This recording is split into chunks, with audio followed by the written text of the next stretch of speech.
التحركيه الاراديه الزوينه ديالي، التحركيه الاراديه. عطيني شي مثال ديال التحركيه الاراديه. دابا بغيت نهز هاد الحجرة، مثلا بغيت نهز هاد الحجره، مثلا بغيت نصرفقك مثلا.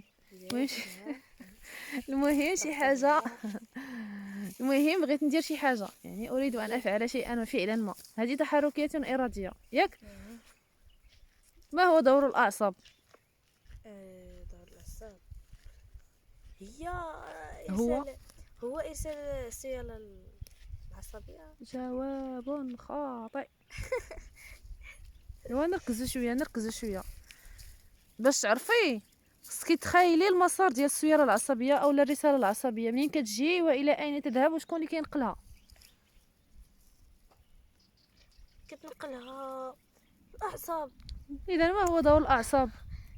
نقل السيالة العصبية فوالا، نقل السياله العصبيه من المخ أها. من المخ إلى العضلة.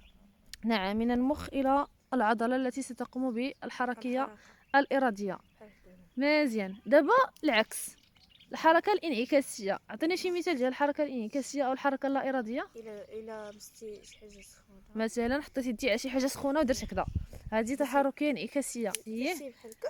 اها. اولا مثلا قرصتك على غفله. درت نقز على هكا. فوالا مزيان.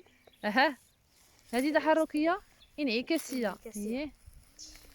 هي شنو؟ شنو هو المسؤول عليها؟ نعم استاذه.